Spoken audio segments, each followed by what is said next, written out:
Now, this is the third time for us giving our testimony of the mission trip, and I'll admit, it's changed a little bit each time. But one thing remains, is that on a mission trip, you see God's face in a truly unique way. When you're able to give of your time and to do works that help another.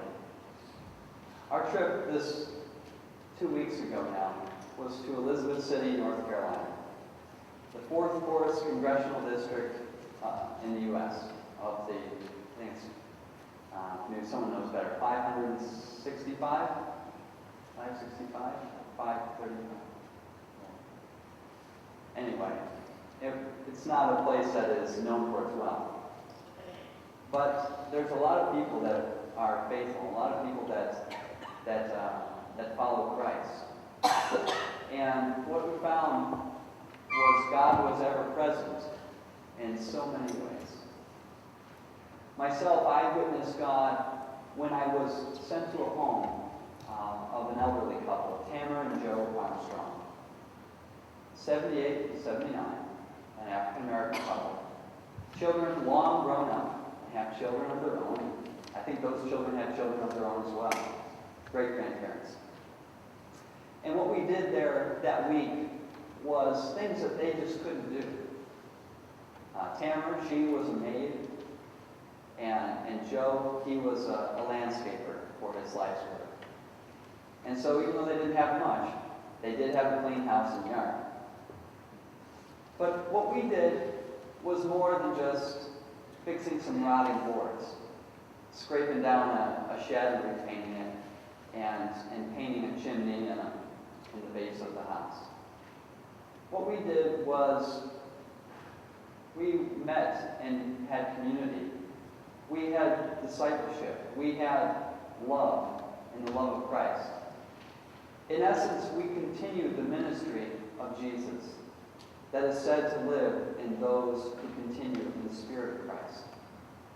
Each day, Tamara and Joe would come and sit with us for devotions. They would tell us of the testimony of God's work in their lives. Tamara, she had a burn when she was young, and she told of how after that burn, and in her faith, she didn't want to feel that burn forever. And so she came to the Lord, and she talked about how much God has done for her. Joe in the same manner. And each day, all of us in our different groups met God in new ways through the people of Elizabeth City.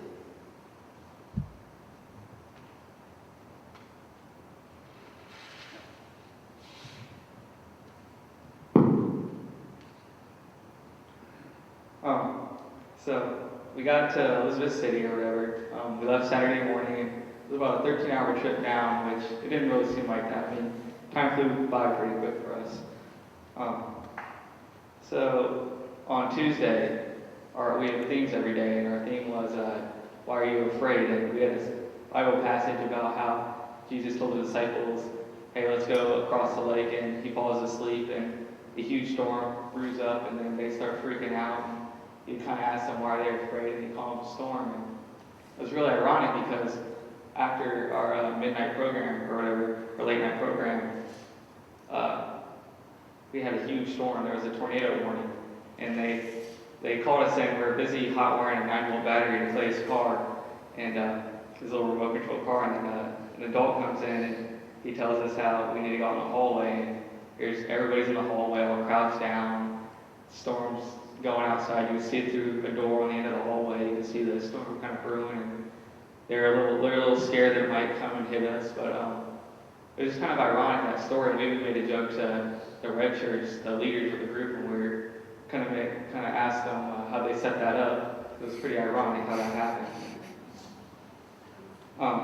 So we get to our site the first day, and my crew had a few jobs to do. Our first job we did the first day was we just stapled up some grading, and we painted some skirting. And then, I don't know how many people have done gutters before, but they didn't think it was that hard, but it was pretty much a huge chore for us. It was definitely the hardest thing of the day. The girls went in and painted their cabinets while us guys stayed out there and had fix that gutter. We had to take down 2 remaining sections and then put in a new section in between them and put that together. And that was pretty hard considering they didn't give us a power drill or anything. They just gave us some screws and we had to force it through with a screwdriver. So it took a little bit of muscling to get that done. And we chose the hottest day of the whole week to go up on the roof to actually put the gutter in. So burnt my hands a little bit. I had to sit with some ice for a little bit after that, cool down. But it was great. I mean, we got it done, and I was really impressed with how our crew kind of came together for that. I mean, my crew was from South Carolina, Minnesota, Ohio, and Pennsylvania, so we're all kind of spread out there, and I thought we got together pretty quick. We had a nice resident, very nice. Her name was Virgil, and her husband's name was John. John, her husband, was pretty much a handyman, and he built a lot of things on their house, and he was really good with his hands, but he recently went through like 5 bypasses on his heart, and then he's on dialysis pretty much all day. So he was kind of going through that, and we felt bad because he'd come out there and he'd try to help, and then we'd come back later in the day and walk through the house and wash your hands or whatever, and he's curled up on the couch in the dark, and it just kind of touched you because it was really thoughtful how he tried to help us even though he was hurting. And they came to devotions with us every day. Virgil and John did. They are some of the most religious people I've ever met in my life. They say an amen every time we say something about God or believe God, and they led up prayers a lot, and they had so much to thank God for. It was just really inspiring. I kind of wanted to film myself in one of these pictures of me sleeping on the jambe because they woke me up 2 minutes before that, so I was still kind of half asleep. So that's why I was doing that. Actually, this is my next thing. During the evening programs, they get all the teens together and they're musicians, and we put on a program, a praise band, and me and Clay got to be a part of that. And it was a really great experience being with musicians from all around the country. And our worship leader Brad, he's from Salina, and he was great. I mean, he welcomed in everybody, was willing to work, and he trusted everybody. And it was just great how we all came together. I thought it sounded really amazing for what we did. I'd like to thank you guys for giving us that opportunity just to experience what that was and just see what Christ can do when we put to the test. It's just amazing to do that, and I'd like to thank you.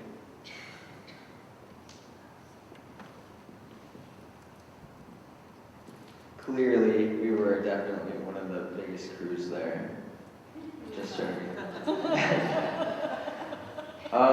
Okay, I was on a double crew, and I had people from Minnesota, Ohio, South Carolina, West Virginia, and Pennsylvania on my crew.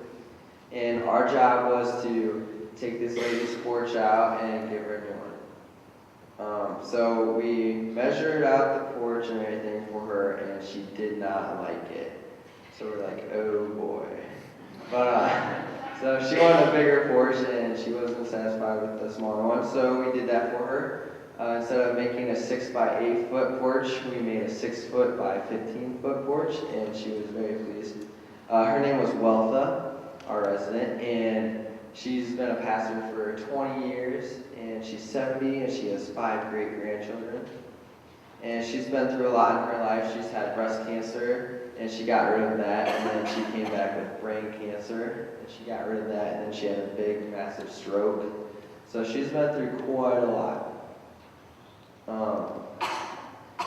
With building the porch, what we had to do was take out her old porch, and then we moved that to the back of her house, and then we started building the bigger porch. But there were a few complications because we had enough wood for the 6 by 8, but not enough wood for the 6 by 15. So we ordered some new wood, and the wood came in, but it wasn't treated. So we had to order new wood, and then that didn't come in, so then we wasted time pretty much doing nothing for a day until the new wood came in. So then we got it done, and barely actually, the bus was waiting for us when we were joining the last screws. So that was pretty hectic. During devotions one time, Weltha always sat with us during devotions, and one of the days she actually spoke to us in tongues. So that was pretty interesting. I've never really experienced that before, ever in my life, and it was just a neat experience for me and my crew. We had a free day when we were on the trip, and we decided to go to Katy Hawk on the Outer Banks, the beach. And it was Tyler's first time at the beach, so that was interesting for him and all of us. The waves were pretty big, and the water was pretty cold. So what we did was we sprinted out as far as we could, and then we were playing and splashing around. And then this massive wave just comes up and wipes us all out, and drug us back to the shore, and we were flipping through the water, and it was just not fun. It was not fun at all. We have a little joke that the sea has 1 point and Zion Lutheran Church has 0 points because it destroyed us. And then Tyler was also joking that I'm a lifeguard, and he was looking for me to save him, but I couldn't because I was getting destroyed by the waves as well. So that was fun and interesting. Yeah, overall, it was just a great trip. It was amazing. I mean, we all got really close, and we're like a family now. And I thank all of you guys for your gracious donations and all the gifts that we had every night at devotion time. And we're really going to miss Tim when he leaves. So thank you, Tim. Thank you, all of you guys.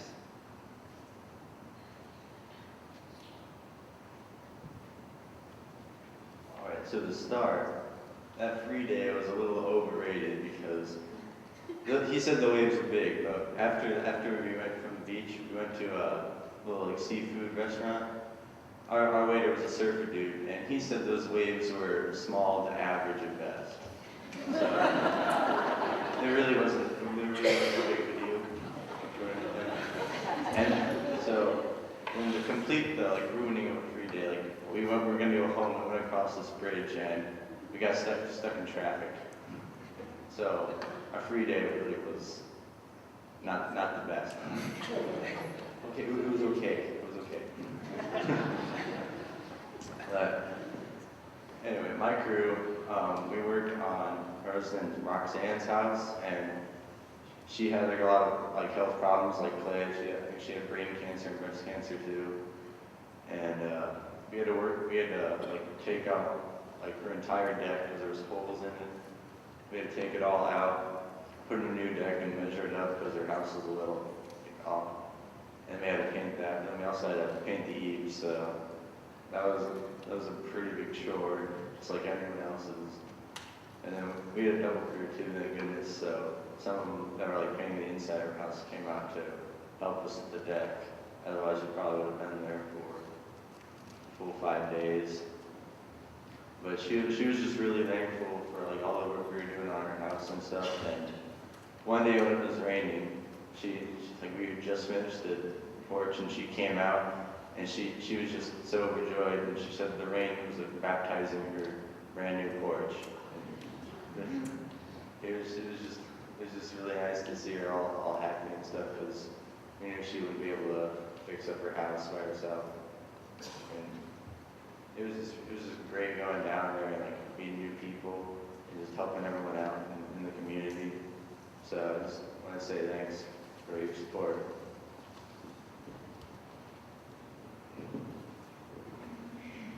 All right. Well, you can tell that we did have a great week.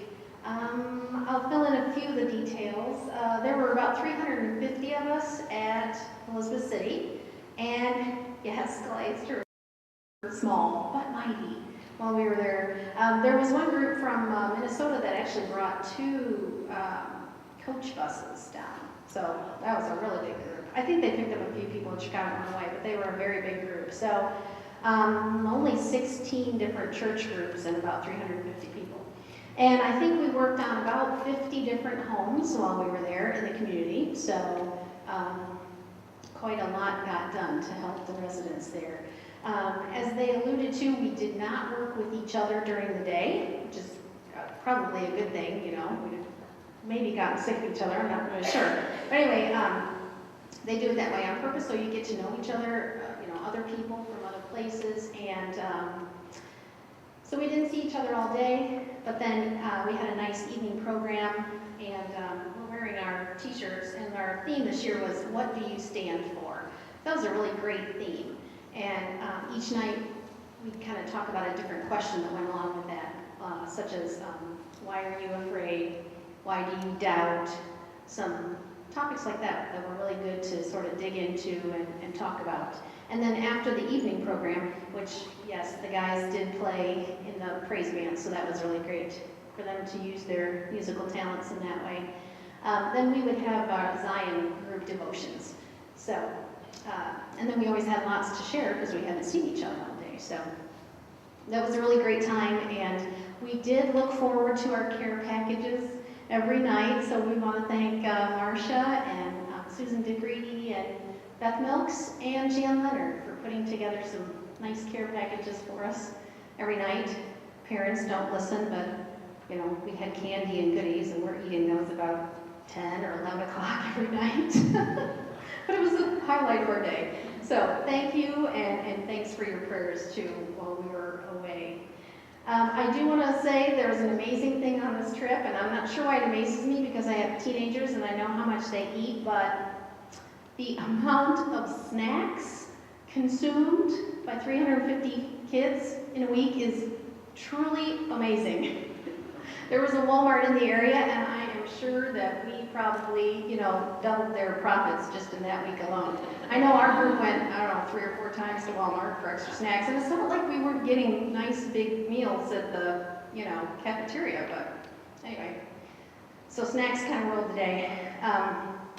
We stay in a middle school while we're there, so we stay in classrooms, so one of the pictures up there you can see just the, you know, stuff that's in the classrooms, but there's a guy's wing and a girl's wing, and we come together in the cafeteria to eat. So that's the facilities we have there. We did have a fun thing on the way home. We were stopping for our last supper in Dayton, and we just chose an exit. I said, okay guys, where do you want to eat? They wanted to eat at Pizza Hut. So we went into Pizza Hut, and oh, there's Dave and Terry Miller and their daughter. So what are the chances of that? So that was kind of fun. So anyway, we did have a good day in Kitty Hawk. They had fun, even though Adam says they didn't. Oh yes, one last thing. There's a picture going through where there's this rack of like manila folders. And those, Adam, you gotta stand up and show us. That's the care card rack, and there's a, you gotta do care cards every time.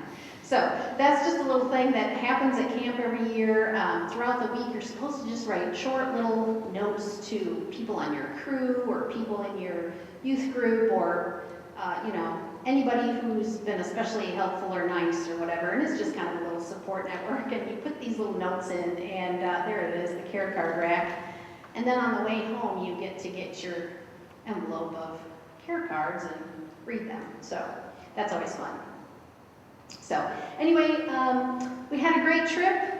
You know how these things go. You know, we just got back, and it's about time to start planning for the next one. So we had a small group this year because of some schedule changes and things, but we're hoping to have another group next year. On this group, on this trip that we choose to take every year through a certain organization, adults can go as well. So keep that in mind, any of you. We'd love to have some of you go along with us. We had ages all the way from teenagers up to mid-70s. We had a couple of gentlemen who have come to these work camps forever and just continue to come. So think about that. You don't have to have a certain skill level to go. That's kind of the neat thing. These guys really did learn some new skills this week while they were there. So consider that for next time. And thank you so much for your support. We really do appreciate it. We had a fantastic week.